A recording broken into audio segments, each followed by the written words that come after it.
Oh, nice. See, I tried to make this video, and it said I didn't have enough space. So you don't have enough space. I'm like, I have plenty of space. What do you mean? And then I deleted a bunch of stuff, made some more space. Now I can't do it. Error this, error that. Fuck. Deleted some more, until finally I accidentally deleted the video. Yeah, I did that. But I went to check the mail, and I got some interesting mail. As you can see here, Mr. T.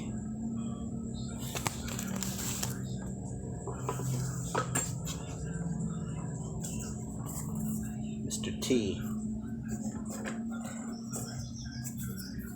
Who's also black. And now in the box.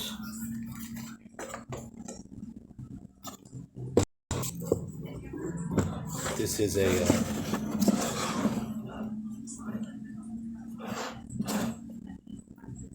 thunder storage box for such things as your thunder and lightning. You put it inside this box to keep them safe. It's powered by one all-seeing eye necklace. Orgone pyramid from a recent gathered storm.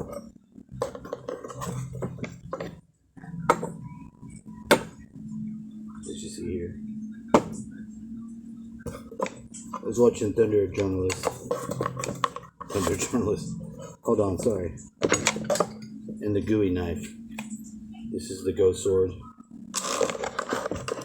Component pieces. You put your blade into the ghost blade. You can see it has one Humbaba here. This is Humbaba. Hi, Humbaba. Humbaba is from the Epic of Gilgamesh. The Enkidu and Gilgamesh have to destroy the Humbaba, in which case they catch a case. Because there is no killing the Humbaba without getting into some shit. It's going to cost you something.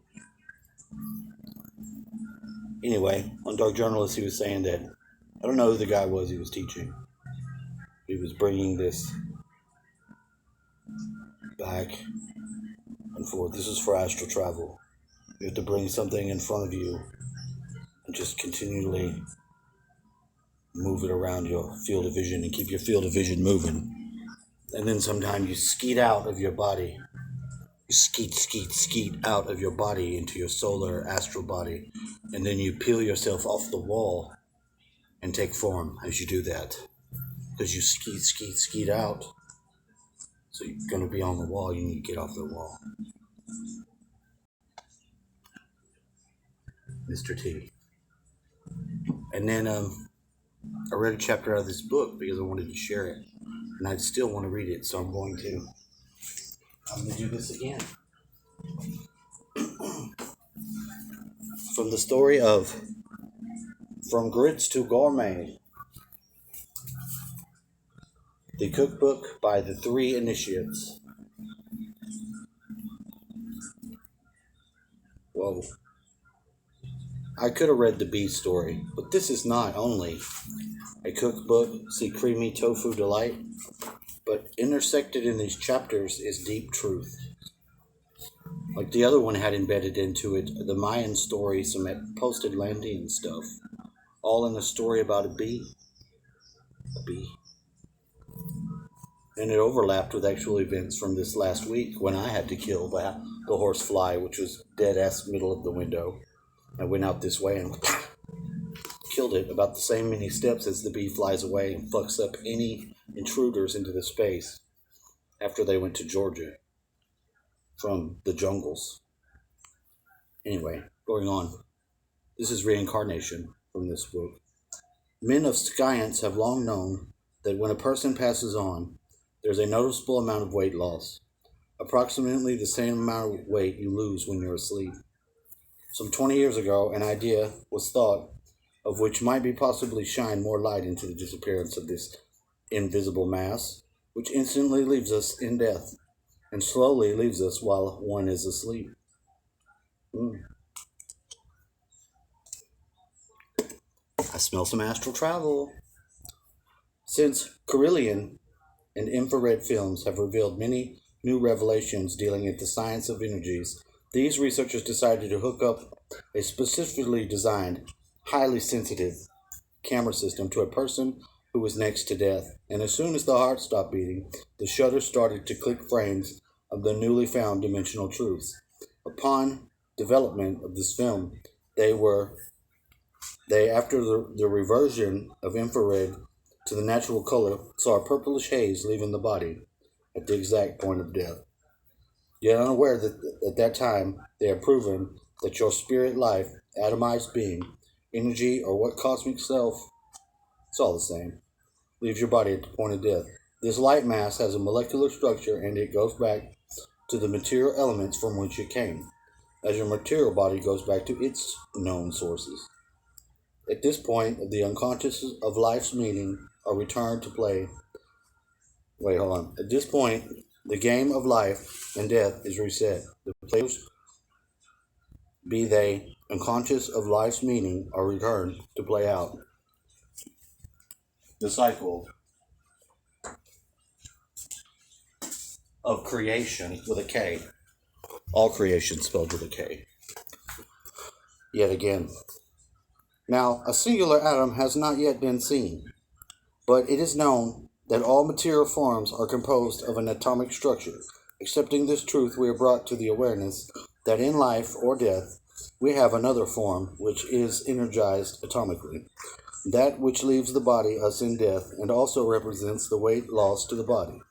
But then what happens to it? Well, there are millions of examples of which I could choose. Only one in simplicity is needed. If you have not released consciousness of the atomized form in life, in death, it is no longer the physical bodily structure to confine its energy. So off your 7 billion atoms go, scattering themselves to the wind, sea, and land, still unconscious and oblivious to any self-realizations. For all of those of you in life who have reached the limited level of believing in ghosts or demons, in death for a time you shall become that which you know of in life, a ghost or a demon, of one form or another. You must remember, because of the limitations in one's mystical beliefs, the atomized structure is still stuck to the Earth's gravitational pull.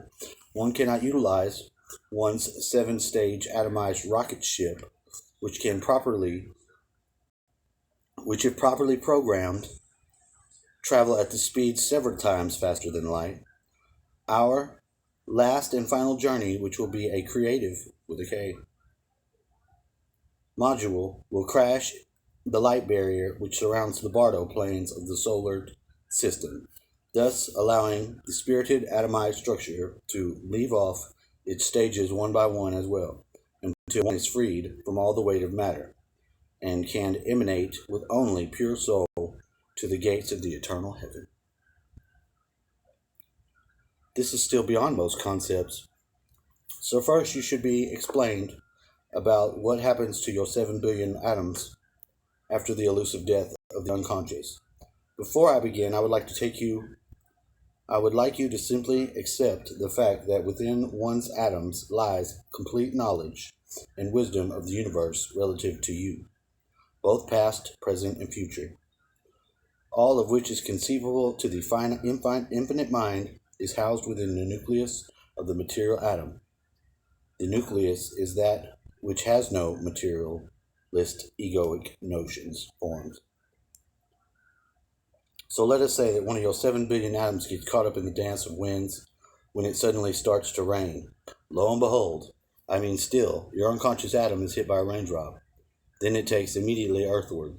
As soon as it finds itself snuggled next to a simple little celery seed planted not too long ago by the farmer John, the seeds become energized, the Mother Nature begins her work, nourishing and protecting the seedling within this earthly womb, and warmth and tenderness. Soon up it comes, full-grown, living vegetable, still housing within it the spark of life which was from unconscious one who passed on. Is man not sometimes called a living vegetable? Action, reaction. Now, a wandering brother who comes hopping down the roadway, just digging life to no end, and lays sight upon this gorgeous celery stalk being sold at his roadside stand. Soon afterwards, down by the old mill stream, several pieces are eaten with his lunch, of which one still houses the particular atom in question. Later, after digesting all this goodness, he finds himself in a freshly cut hayfield and joyfully makes a bed of aromatic comfort. Entering a deep euphoric sleep and enjoying the astral dreams with his galactic dream worlds, our young friend is startled into an awakening by the clanking of milk pots. And upon focusing his eyes, he confronted the vision of radiant beauty, and she, the ever so fresh, warm, and beautiful daughter of Farmer John, isn't that the joke, says, "Oh, I'm sorry, I didn't mean to wake you. My name is Celine, the moon. What's yours? ... I do declare." Well, to make timeless story shorter, she or it is soon subduly willfully, the spark of life which has now entered into his sperm cell is soon found within the tender vibrations of she. Giggity, giggity. The child is born, and within still lies the same atom of complete unconscious knowledge, which once again the humanized being is given a chance to gain consciousness for the eternal developing character. Upon gaining the consciousness of the life cycle, all conceivable awareness relative to the infinite mind is then made available to you, a warehouse of knowledge which can be utilized as you wish. To reach the dwelling place of wisdom and nobility on earth means one qualifies to go beyond life and death. Many are in training, as well as helping others out to get free passage home, because all of worth is soon to be taken, whether to have awareness of it or not. To have done for the self is worth more than to have done for you at a later date. To then have it done for you at a later date. Many people put a debate on the word such as the circle of life and death, which is called a reincarnation, but nah, it couldn't be. It's all too complicated, or believe. Well, that is, the cellular plant is symbolical. It is but one representation of many ways from which the spark of life passes on. True, I like this. Once consciousness is released in life, one then knows in completeness that he or she will never have to go through the elusive, dualistic life or death cycle again, unless they choose to. From this point, the simple acceptance begins one true enlightening path, becoming the happy, healthy, eternal conscious character one would like to share with others forever after. The spirit of life leaves the human at the point of death. So it does to the slaughtered animal people eat from the so-called whole food. In other words, what grows from dead meat does not equate to what grows from a seed. One atom utilized with a chain reaction destroyed Hiroshima. 2 atoms utilized in such a way destroyed 4 times Hiroshima. 3 atoms 12 times, etc., etc. 7 billion atoms within each one of us. That's how many people now more in the world.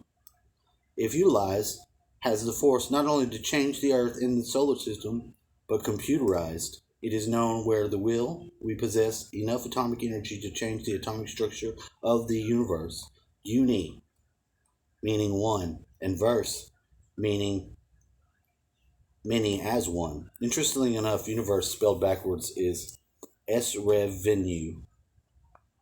The Great One ain't changing things other than for the self. No human should try, either because such things as basic awareness have to be manifest naturally from within for it to be an eternal value to anyone.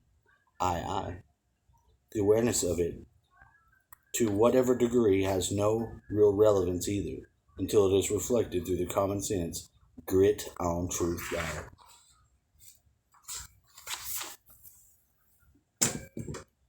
And there you go.